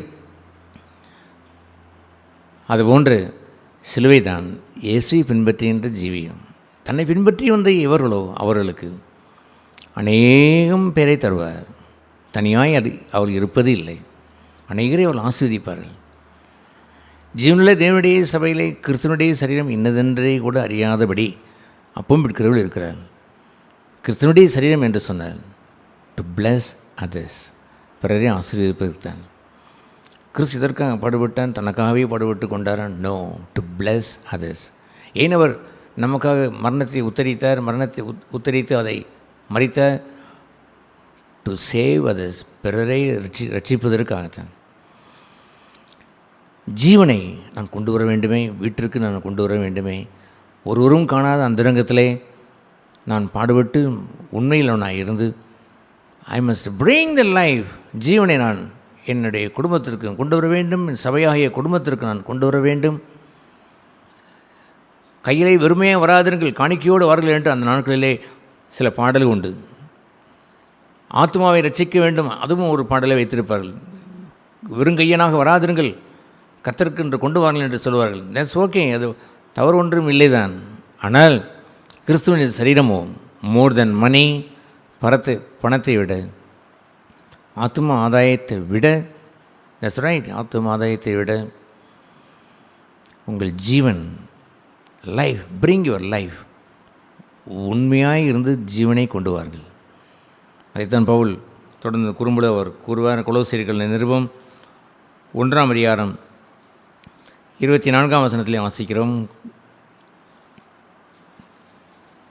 கொலோசியர் 1:24, இப்பொழுது நான் உங்கள் நிமித்தம் அனுபவிக்கிற பாடுகளில் சந்தோஷம் அடைந்து, அல்லேலூயா, உங்கள் நிமித்தம் அடைகின்ற பாடுகளில் சந்தோஷம் அடைந்து கிறிஸ்துவனுடைய உபத்திரவங்களில் குறைவானதை அவருடைய சரீரமான சபைக்காக, யாருக்காக? சரீரமாகிய சபைக்காக, அவருடைய ஆலயமாகிய, நான் சபையை கட்டுவேன் என்று சொன்னாரே, தன் சரீரமான அந்த சபைக்காக நான் நிறைவேற்றுகிறேன் என்று அவர் சொல்கிறாரே, அதுபோன்று ஒரு அற்புதமாய் உங்கள் நிமித்தம் பாடுபடுகிறேன், சரீரமான சபைக்காக நான் துன்பத்தை நான் மேற்கொள்கிறேன். பிலிப்பில் அவர் குறும்புல சொல்வார். பிலிப்பியர் 3:10 வாசிக்கும் பொழுது, fellowship in the sufferings of Christ, கிறிஸ்துவுடைய பாடுகளில் ஐக்கியம் என்று கூறுவார். அல்லேலூயா. எத்தனையோ அதில் அற்புதமான பதில் இருக்கிறது. ஒரு அற்புதம் என்னவென்று சொன்னால், fellowship with God, fellowship with Jesus. அவரை போல உபத்திரத்தில் பிரவேசிக்கிறவன், பிறருக்காகவே அவன் உண்மையாக இருந்து சிலுவை எடுத்து வாழ்கிறவன். He will have fellowship with Jesus, fellowship இயேசுவோடு வைத்திருப்பான். மேடம் குயான் அம்மையாருடைய புத்தகத்தை படித்தால் ஐயோ அற்புதம்! எத்தனை துன்பங்கள் பாடுகள் அத்தனையிலேயும் she enjoyed the fellowship of Jesus. இயேசுனுடைய ஃபெலோஷிப்பை அவர் அனுபவித்தார்கள். அது ஒரு பக்கம் இருந்தாலும் இன்னொரு பக்கம் என்னவென்று சொன்ன அவருடைய பாடுகளிலே கொண்ட ஐக்கியத்திலே நாம் ஜீவனை அடைந்து அந்த ஜீவனை காணிக்கையாக பிறருக்கு நாம் கொண்டு வந்து தருகிறோம். அதுபோன்ற ஒரு அற்புதத்தை நாம் பெறும்பொழுதுதான் we became a Christian, the real Christian. இயேசு அப்படித்தான் முத்தாய்ப்பாய் அவர் சொன்னார், நீங்கள் எனக்கு ஆசை என்று நீங்கள் ஓரளவு கிறிஸ்தவ வாழ்க்கை வாழ்ந்துவிட்டு ஓடிவிடலாம் என்று எண்ணாதிருங்கள். நீங்கள் ஒருவரில் ஒருவர் என்று சொல்வது இந்த கொரோனா தொற்று நோயை சொல்வார், தொட அது நிறைய போய்கொண்டே இருக்கும் என்பதை போல் wherever you go ஒருவரில் ஒருவர் இப்போ லவ் அன்பு கூர்ந்தால் திஸ் வேர்ல்டு வில் சே, இந்த உலகம் சொல்லும், எல்லோரும் காண்பார்கள் தே ஆர் கிறிஸ்டியன்ஸ். அவர்கள் இயேசுவின் சீசர்கள். அந்தியோகிய பட்டணத்திலே சீசர்களுக்கு தான் கிறிஸ்தவன் என்ற பெயர், கிறிஸ்தவன் என்று சொல்வார்கள். What is Christian life? கிறிஸ்தவ வாழ்க்கை என்பது என்னவென்ற அர்த்தம், நாட் எ சிங்கிள் லைஃப், தனியாய் வாழ்கின்றது அல்ல, தனித்திருக்கும் வாழ்க்கை என்று இல்லை. தன் வீட்டில் இருக்கக்கூடிய மனைவிக்கு ஜீவன் தர வேண்டும், பிள்ளைகளுக்கு ஜீவன் தர வேண்டும். அந்தரங்கத்திலே உண்மையில் ஒன்றாய் கொலோசரியில் அவர் நான் வாசித்ததைப் போலவே நான் என் சரீரத்திலே கிறிஸ்துவனுடைய பாடுகளை ஏற்றுக்கொண்டு சந்தோஷமாய் அதை நான் நிறைவேற்றி கிறிஸ்துவனுடைய சரீரத்திற்காக நான் அதை நிறைவேற்றி முடிக்கிறேன் என்று சொல்கின்ற பாடுகளை அந்தரங்கத்திலே ஃபெய்த்ஃபுல் உண்மையிலவனாக இருக்க வேண்டும். மோசே வெளியே உள்ள சரீர கட்டடத்திற்கு உண்மையாக இருந்தான். நாமும் கிறிஸ்துவனுடைய சரீரத்திற்கு, சொந்த வீட்டிற்கு, சொந்த சபைக்கு, சொந்த குடும்பத்திற்கு நாம் உண்மையிலவராக இருக்க வேண்டும் என்றால் குமாரனாய் இருந்து, சொந்த குமாரனாய் இருந்து பாடுபட்டு மகிமையினால் முடிசூட்டப்பட்டு அநேகம் பிள்ளைகளை பெற்றெடுத்து மகிமைக்குள் கொண்டு வருகின்ற பாக்கியம் என்று ஒன்று உள்ளதே. தட் இஸ் கிறிஸ்டியானிட்டி, கிறிஸ்தவம். லீவ் ஃபார் அதர்ஸ், பிறருக்காய் வாழுங்கள். The least of myself, என்னை குறித்த கொஞ்சமாக இருக்கட்டும், எனக்குரியது தேவை என்று இருந்துவிட்டு போகட்டும். அதில் ஒரு பேராசை வைத்திடக்கூடாது. இயேசு அவர் மறுபடியும் அவர் கூறுவார், உங்களுடைய தேவை என்னதென்று அவர் அறிந்திருக்கிறார். That's enough. போதாதான்? உண்ணவும் உடுக்கும் இருந்தால் போதும் என்றீர்கள். போதாது ஓகே. தேவனே, பிறருக்கு வாழுகின்ற மனுஷன் என்ன சொல்லுவான் என்று தெரியுமா? 100 கேரண்டியாய் சொல்லுவான். I know that. அவன் அப்படி சொல்லுவான். That's enough. உண்ணவும் உடுக்கும் இருந்தால் போதும் ஆண்டவரே. இன்னது தேவை என்று அறிந்து நீ கொடுப்பீரே, தட் இஸ் 100% இனஃப். எனக்கு அது வேண்டும், இது வேண்டும், இப்படி சாதிக்க வேண்டும் என்றெல்லாம் எண்ணம் இல்லவே இல்லை. ஆனால் தெய்வமே, நான் எனக்காக வாழாமல் உம்முடைய மரணத்தை நான் சுமந்து உம்முடைய பாடுகளிலே ஐக்கியம் கொண்டு நீர் பிறருக்காக அந்த பாடுகளை வைத்து குமாரா இந்த பட்ட பாடுகளினாலே கீழ்ப்படியிலே கற்றுக்கொண்டு சிலுவை எடுத்து வாழ்ந்து அநேகரை மகிமைக்குள் கொண்டு வந்தீரே, அதுபோல் என்னை மாற்றும். அநேகருக்கு நான் ஜீவனை தந்து அவர்களும் குமாரலாய் மாறுவதற்கு வழிநடத்த கிருபை தாரும் என்றுதான் கேட்பானே அல்லாமல் அவனுடைய வேட்கை எல்லாம் தெய்வத்திற்கு அடுத்து கிறிஸ்துவுக்கு அடுத்த வேட்கையாக இருக்குமே இல்லாமல் தனக்கென்ற பகுதியிலே அங்கே அந்த அக்னியிலே பார்க்கையில் தனக்காக அவன் வாழவே மாட்டான். தனக்காக வாழ்வது என்பது சாபம் என்று அறிவான். ஒரு கோதுமை மணி நல்ல மணி தான், அழகாக இருக்கிறது, ஆனால் தனித்து தான் இருக்கும், தனியாக இருக்கும். தன் சொந்த பிள்ளைகளுக்கு கூட அவன் ஜீவன் தந்திருக்க மாட்டான், தன் மனைவிக்கு கூட ஜீவன் தந்திருக்க மாட்டான். அது ஏனென்றால் அவன் கிறிஸ்துவுக்குரிய யாதொரு தேர்தலையும் ஆறுதலையும் அடைந்து விட்டு திருப்தியாகிவிட்டு அவனோ தன்னை வாதினாலாவது தன்னை வீண் பெருமையினாலாவது சிக்கிக்கொள்கிறான். அவன் செல்ஃபிஷ் அம்பிஷனில் அவன் போய்விடுகிறான். அதோடு சேர்ந்து பெருமையும் அவன் சேர்ந்து விட்டு வருகின்றபடினால் பிறரை நோக்குவானாக என்று சொல்கின்ற கிறிஸ்தனுடைய சிந்தை அவனுக்கு இல்லாதபடியால் he is named, அவனுக்கு என்ன பெயர் கிடைக்கிறது என்று தெரியுமா? he is not a Christian. நீங்கள் வாழ்ந்த பரிசுத்தத்தை வேறு எவனோ கூட வாழ்ந்து விட்டு போய்விடுகிறான். But you are not a Christian. தன்னிடமிருந்து நொறுங்குண்டு வாழ்ந்து காட்டி கொடுக்கப்பட்ட நேரம் என்று அந்தரங்கத்திலேயே அவர் பாடுபட்டாரே. பாடுபட்டு இது உங்களுக்காக பிற்கப்படுகின்ற சரீரம், வாங்கி புசிங்கள் என்று அவர் சொன்னாரே. ஹல்லேலூயா. அதுபோன்று சஃபர் வித் கிரைஸ்ட், கிறிஸ்துவோடு பாடுபடுகின்ற அந்த ஜீவியம் இல்லை என்றால் கிறிஸ்டியன் என்று இல்லை. கிறிஸ்து அவன் என்று இருக்க வேண்டும். கிறிஸ்தவன் என்றால் அவனோடு அங்கே கிறிஸ்துவனுடைய சிந்தை இல்லாதபடினால், அவரோடு சேர்ந்து பாடுபடுகின்ற வாழ்க்கை இல்லாதபடினால், அவரோடு மரித்து அவரோடு ஜீவனை கொண்டு வருகின்ற வாழ்க்கை, பிறருக்கென்று கொண்டு வருகிற வாழ்க்கை இல்லை என்றால், அவைக்குரிய கனிகள் என்று சொல்வதெல்லாம் ஒரு மரம் தனக்கென்று வைத்திருப்பதில்லை. To bless others. எந்த மாமரம் தனியாய் அது பழுத்து நின்று கொண்டு ஒரு குதிவு என்று குதித்து கொண்டு இத்தனை எனக்குத்தான் என்று சொல்லும்? ஒரு காலம் சொல்வதில்லை. அத்தனையும் உங்களுக்கு தான். நீ கல்லறிந்து நீங்கள் எடுத்தாலும் சரிதான், துரட்டி போட்டு எடுத்தாலும் சரிதான், நீங்கள் மேலே ஏறி வந்து பிடுங்கி கொண்டு போனாலும் சரிதான். ஐ பி ஸோ ஹாப்பி, மகிழ்ச்சியாக இருப்பேன். ஜீவன் தனக்கென்று வைத்திருப்பதில்லை, மற்றவனுக்கும் அதை கொடுப்பான். பிறருக்கும் கொடுத்து ஆசீர்வதித்து பரிபூர்ண ஜீவனும் கொடுக்கலாமா என்று விரும்புவான். ஜீவனில் தேவனுடைய சபை, கிறிஸ்துவனுடைய சரீரமான சபை அப்படி விளங்க வேண்டும். இந்த கொரோனா காலத்தில் வீட்டில் இருக்கிறீர்களே, நீங்கள் இருந்து என்னுடைய செவ்வாய்க்கிழமை கூட்டம், வெள்ளிக்கிழமை கூட்டம், ஞாயிற்றுக்கிழமை கூட்டம், செய்தியெல்லாம் கூட நாம் தொடர்ந்து உங்களுக்கு அனுப்பிக்கொண்டே நாம் இன்டர்நெட்டில் அனுப்புகிறோம். எம்சிஎஃப் வாட்ஸ்அப் குரூப் என்று வைத்து நாம் அனுப்புகிறோம். எல்லாம் கேட்டுவிட்டு சும்மா இருக்கலாமா? இந்த நாட்களில் ஐயனே, நாங்கள் சபைக்கு நாங்கள் இந்த கொரோனா முடிந்த ஓப்பனாக எல்லோரும் சேர்ந்து நாங்கள் கூடி வரும் பொழுது கிறிஸ்தவனாய் கூடி வர வேண்டும், கிறிஸ்தவனாய் கூடி வர வேண்டும். நான் என்ற அகந்தை ஒழிய வேண்டும். எனக்காக வாழுகின்ற ஒரு கிறிஸ்தவம் போதும். கிறிஸ்தவனுடைய சிந்தையுடையவனாய் பிறருக்கென்று நான் வாழுகின்ற வாழ்க்கையை வாழ வேண்டும். பட்ட பாடுகளினாலே கீழ்ப்படிதலை நான் கற்றுக்கொள்ள வேண்டும். அவர் குமாரனாயிருந்தும் பாடுபட்டு அந்த வாழ்க்கைக்குள் பிரவேசித்து அநேகம் குமாரர்களை, அநேக குமாரத்திகளை சபைக்குள் கொண்டு வர வேண்டும். அநேகரை ஆசிரியக்கூடிய மகளாக இருக்க வேண்டும். வீணான பெருமைக்குரிய காரியங்களை நான் ஏன் சபைக்குள்ளே பேசி திரிகிறேன்?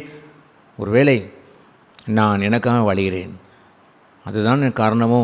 ஜீவன் எனக்கு இல்லை, ஆதலால் வீண் காரியங்களை பேசி தெரிந்து பொழுதே போக்கிவிட்டு போய்விடுகிறேனே, ஒரு பொருளும் இல்லை என் வாழ்க்கையிலே என்று உணர்வடைந்தவர்களாய், நல்ல ஒரு கிறிஸ்தவனாய், கிறிஸ்தவர்களாய் கொரோனா காலம் முடிந்த சபை கூடி வரும்பொழுது கம்பீரமான ஒரு பெரிய லட்சியத்தோடு, செல்ஃபிஷ் அம்பிஷன் அல்ல, சுய லட்சியம் அல்ல, பிறருக்கான நோக்குவானா என்ற கிறிஸ்தனுடைய சிந்தையோடு அடிமையின் ரூபம் எடுத்தவர்களாய், to serve others all the time, others all the time hours, not on the table somebody to bring me something என்றல்ல.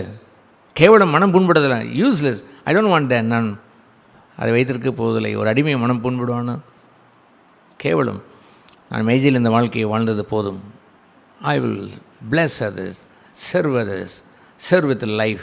ஜீவனை கொடுத்து அந்தரங்கத்திலே உண்மையாக இருந்து, அந்தரங்கத்திலே உண்மையாக இருந்து நான் கிறிஸ்தனுடைய சரீரத்தில் உள்ள அந்த பகுதியில் எனக்குரிய பங்கிலே நான் பாடுபட்டு நான் அதை நிறைவேற்றினேன் என்று சொன்ன பவுலை போல், கொலோசையிலே சொன்ன பவுலை போல் நானும் என் சரீரத்தில் நிறைவேற்றுவேன். எதற்காக இந்த சரீரம்? எதற்காக இதை தந்தீர்? உம்முடைய சித்தம் செய்யவும். உம்முடைய சித்தம் என்ன? கிறிஸ்துனுடைய சிந்தை கொண்டு வாழுதல், டு பிளஸ் அதர்ஸ், மற்றவர்களை ஆசீர்வதிப்பதற்காக வாழுதல். இதற்காகவே ஒரு சரீரத்தை தந்தீர். இனி முதற்கொண்டு என் சரீரத்தை சுட கொடுத்து அக்னியிலே நான் வைத்து பலிபீடத்திலே கிடத்தி உன் சித்தம் நிறைவேற்றுவேன். அல்லேலூயா.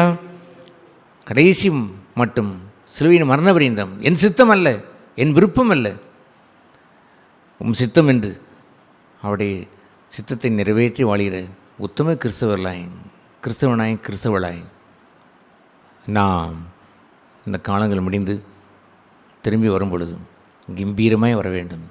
சும்மா காலத்தை வீணாக்கி விடாதீர்கள். இந்த வேளையிலே மனம் திரும்பி நாம் முழங்கால் படியிட்டு நாம் எல்லோரும் உணர்வடைந்து, கர்த்தனே என்னை கிறிஸ்தவனாய், கிறிஸ்தவளாய் மாற்றும், கிறிஸ்துவின் சிந்தை எனக்கு தாரும் என்று கேட்டு ஜெபம் செய்ய கடவோம். பரலோக பிதாவே, எங்கள் அன்பின் ஆண்டவரே, எங்களுக்கு முன்னோடியானவரே, எங்களுக்காக பாவிகளை நேசித்து ஜீவன் தந்தவரே, உம்முடைய பிள்ளைகளாக எங்களை மாற்றி நித்திய ஜீவனை தந்து அந்த ஜீவன் பரிபூர்ணப்பட வேண்டும் என்று விரும்பினவரே, ஐயனே, வெறும் கனிகளே அல்ல, மிகுந்த கனிகளை கொடுக்க வேண்டும் என்று விரும்பியவரே, நாங்கள் சந்தோஷமாய் மாத்திரமல்ல, உங்கள் சந்தோஷம் பூர்ண சந்தோஷமாய் மாறக்கடவுது, நிறைவான சந்தோஷம் பெற வேண்டும் என்று விரும்பியவரே, இந்த உத்தமமான கிறிஸ்துவின் சிந்தையை எங்கள் எல்லோருக்கும் தந்து கிறிஸ்துவின் சபைக்காக, பிறருக்காக எங்கள் ஜீவனை தர, மரணம் எங்களிடத்தில் கிரியை செய்யட்டும், நாங்கள் பாடுபட்டு மகிமையை பிறருக்கு தரட்டும், ஜீவனை தரட்டும் என்று ஒரு புதிய வாழ்க்கையின் அத்தியாயத்தை துவக்கி கிறிஸ்தவனாய் வாழ அனுகிரகம் செய்தல்லும். எங்கள் எல்லோரையும் அப்படி ஆசீர்வதித்து உம்முடைய சரீரமான சபையாய், கிறிஸ்துவனுடைய சரீரமாய் ஒன்று கட்டியலும், அன்புள்ள குடும்பமாய், ஏக சிந்தையும் இணக்கமும் கொண்ட ஆவியுடையவர்களாய் நாங்கள் வாழ்ந்துவிட கிருபை தாரும். சிலுவை எங்கள் வாழ்க்கையிலே மேன்மை பெற, புதிதான சிலுவை அனுதினமும் சுமந்து வருகின்ற சிலுவையை மாற யாவருக்கும் அனுகிரகம் செய்தலும். சுயம் ஒளியட்டும், பிறருக்காக வாழ்கின்ற வாழ்க்கையே எங்கள் வாழ்க்கையிலே வெளிச்சமாயும் பிரகாசிக்கட்டும். ஆசீர்வதித்தலும். இயேசு நாமத்தில் பிதாவே, ஆமென்.